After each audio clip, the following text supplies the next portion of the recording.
Hey, it's Tony Brueski, and this is our week in review over the weekend, taking a look back at some of the most compelling conversations and stories that we've covered for you of the last week. Brand new episodes back Monday morning, bright and early, 5 a.m. here on the podcast. Murder in the morning from the Hidden Killers podcast. Well, it's a story that's not going to go away anytime soon. The Gilgo Beach serial killer, allegations against Rex Heuerman. New potential developments emerging in this case in the small town of Rock Hill, South Carolina. Yes, that's not near Long Island, now is it?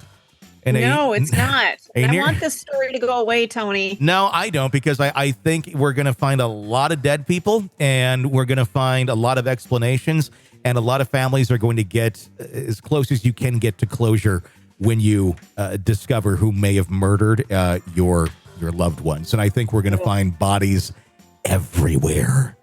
Yeah. South Carolina, Las Vegas, more in Long Island.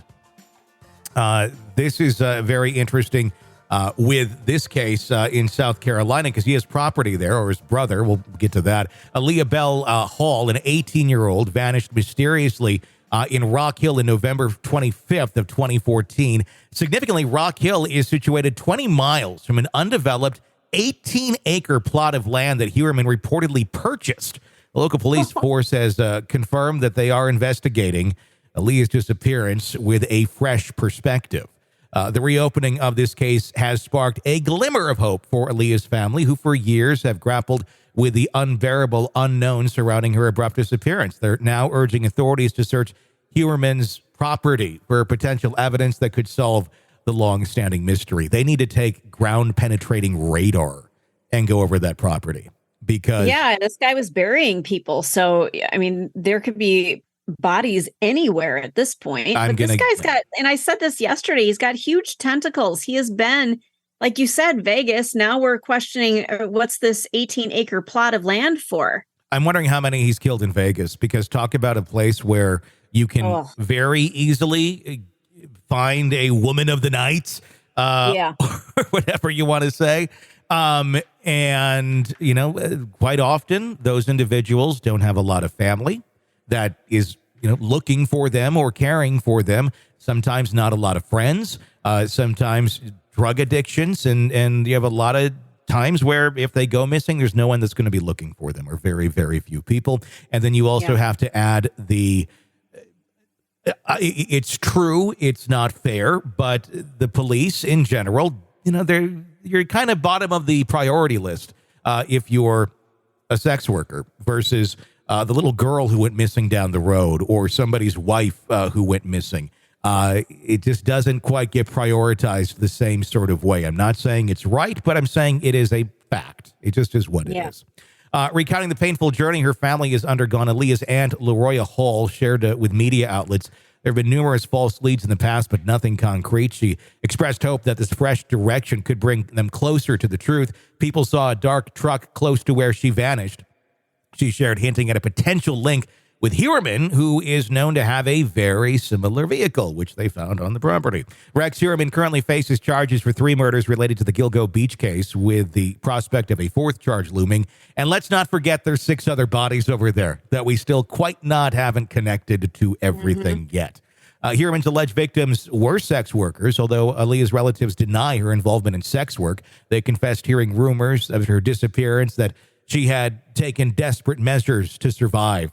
Well, you may not want to accept that she was involved in sex work, but if you're hearing people use terms like she had taken desperate measures to survive, it usually means sex work.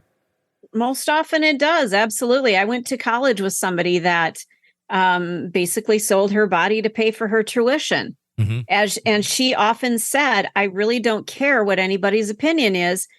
This was the way that I chose to get through college versus taking out $80,000 in loans. And it worked for her. Because she didn't have a lot of family. She didn't have a lot of resources. It's exactly what you talked about. Circumstances of Aaliyah's disappearance remain as mysterious as ever. She was last seen living in her uncle's house, or leaving her uncle's house, rather, around 10 p.m., November 25th, 2014. 2 days before Thanksgiving, family members reported hearing screams and spotting a dark-colored vehicle near her location shortly before her disappearance. A spokesman for the Rock Hill Police Department announced that while they had not been contacted by other agencies regarding Aaliyah's case, they were investigating any potential links between her disappearance and Heuerman. This development offers a glimmer of hope in that case that's remained unsolved and cold for nearly a decade. The Heuerman investigation has brought new energy to cold cases across the nation. In Las Vegas, authorities are reviewing their cold cases after it was revealed that Heuerman has a timeshare in a luxury condo near the Las Vegas Strip. Seems that his notorious case is casting long shadows across various unsolved mysteries all over the country. Closer to home, Aaliyah's family continues to hope for answers. Each year, on the anniversary of her disappearance, they release balloons, make social media posts, hoping to jog someone's memory or prick someone's conscience. It's now that 18-acre plot of land in Heuerman's area he bought in Chester, coupled with a testimony about a mysterious dark truck. This thread could provide that breakthrough into the search for the truth about Aaliyah's disappearance. Authorities recently finding his Chevy Avalanches on that property and have seized and are looking into those and digging into those to see if there's any evidence of blood, murder, things that would point to activity of that sort in that area. So Heuerman cast a very large shadow, allegedly. At this point, I don't really know. It's all alleged, innocent until proven guilty, but this is beyond damning. Well, there's so many things that are beyond damning, and we've talked about it. His search history is it's not just obscure, weird things. It's very specific, horrifying things. And just people's interactions with him have been like, whoa, this guy, something's weird.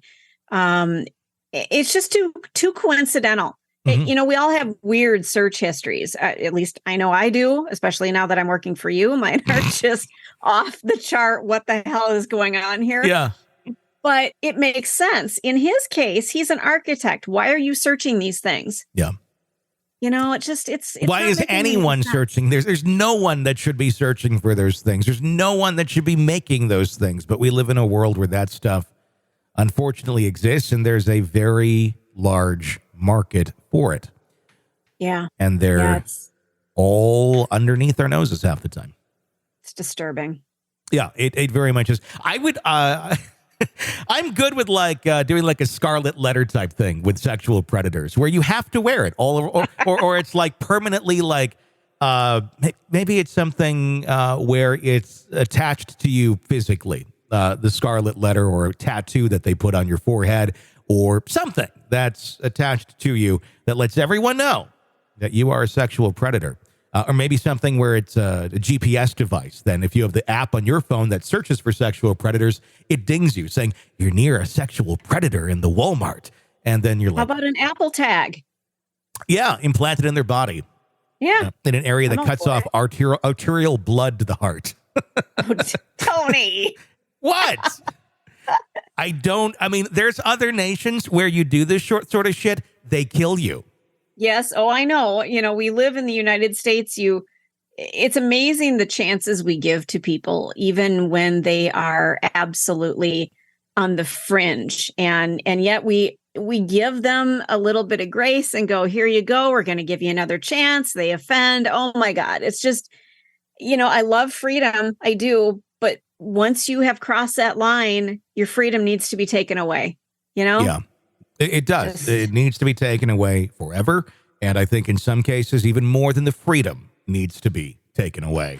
You're locked into the Hidden Killers podcast. Want more? Start binging on all of our true crime podcasts right now through Apple Podcasts and get an ad-free experience when you sign up to be a True Crime Today Premium Plus member exclusively on Apple Podcasts. More of the Hidden Killers podcast dropping soon. Press subscribe now. This is an examination of the hidden human condition This is the Hidden Killers podcast. with Tony Brueski.